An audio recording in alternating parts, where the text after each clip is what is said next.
Hello student, this is Shaheen and in this particular lecture video we are going to discuss another question of MCO 15 India's foreign trade and investment. So इससे previous lecture के अंदर हम लोगों ने first question discuss कर लिया था. अब second question की बारी है.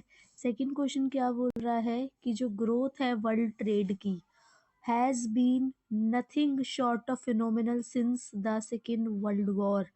तो वो फैक्टर्स बताने हैं जो कि वर्ल्ड ट्रेड को ग्रोथ की तरफ ले जा रहे हो, वर्ल्ड ट्रेड को बढ़ाने की तरफ ले जा रहे हो.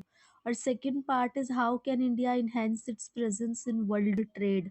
वर्ल्ड ट्रेड में इंडिया किस तरीके से उभर रही है अपना प्रोडक्ट में मार्केट के अंदर, ठीक है, प्रोडक्ट में मार्केट के अंदर ये किस तरीके से अपना वो दिखा रही है.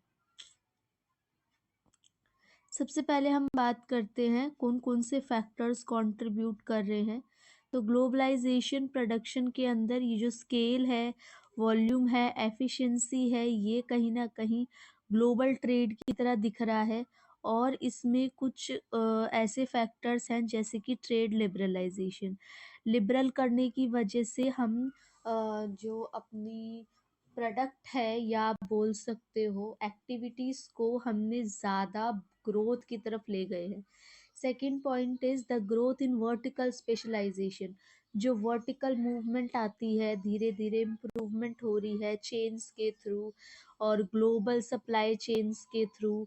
Next one is innovation in business organisation. Business organisation में धीरे धीरे बढ़ोतरी होना, ये भी कहीं ना कहीं इसका ही, ठीक है. India led declines in transportation and communication cost, intermediate goods cross border multiple times. हर एक कंट्री अपनी एक स्पेसिफिक प्रोडक्ट के अंदर स्पेशलाइज्ड होती है, तो वो रीजनल प्रोडक्शन नेटवर्क उसकी बात करी गई है. सर्विस आप आज की डेट में लीडिंग फैक्टर बन रही है, लीडिंग सेक्टर बन रही है ग्लोबल ट्रेड में.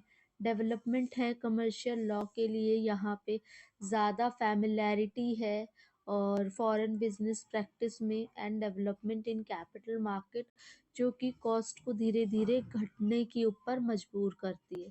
ट्रेड लिबरलाइजेशन की वजह से एक्सपोर्ट बढ़ रहा है एज वेल एज इम्पोर्ट, दोनों चीज़ें बढ़ रही हैं.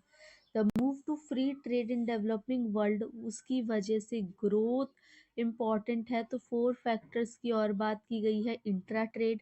इंट्रा ट्रेड का मतलब है जो अपनी कंट्री के अंदर ही ट्रेड, अपनी कंट्री के अंदर ही ट्रेड बढ़ रहा हो, उसी टाइप के गुड्स और सर्विसेज के अंदर अपने ट्रेड को बढ़ाना.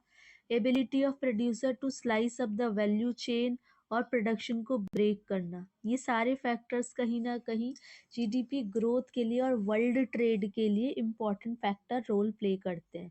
B part is how can India enhance its presence in world trade. World trade में इंडिया किस तरीके से अपनी भूमिका दिखा रहा है प्रोडक्ट में और मार्केट के अंदर. तो आप देख सकते हो उसमें लिखा है कि India can enhance it's presence in world trade, जहाँ पे वो डिफरेंट टाइप की अप्रोच यूज़ कर रही है. सबसे पहले इंडिया डाइवर्सिफाई प्रोडक्ट के अंदर इस मतलब अपना इन्वेस्ट करती है टाइम, जिसमें वो काफ़ी ज़्यादा रिसर्च डेवलपमेंट करती है, इनोवेशन लेके आती है, टेक्नोलॉजी लेके आ रही है, जिसकी वजह से आपका जो लेवल है, एफर्ट्स है या जो लेवल है वो बढ़ रहा है.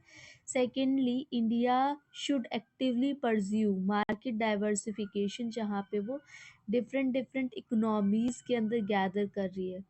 While traditional market like the US and Europe remain crucial, tapping into growing market in Africa, Latin America, south east Asia, और यहाँ पे नए नए एवेन्यूज़ निकल के बाहर आ रहे, ठीक है, जहाँ से डिप्लोमेटिक जो आपकी टाइज है या एग्रीमेंट है इस तरीके से वो और मजबूत होते हुए दिख रहे हैं.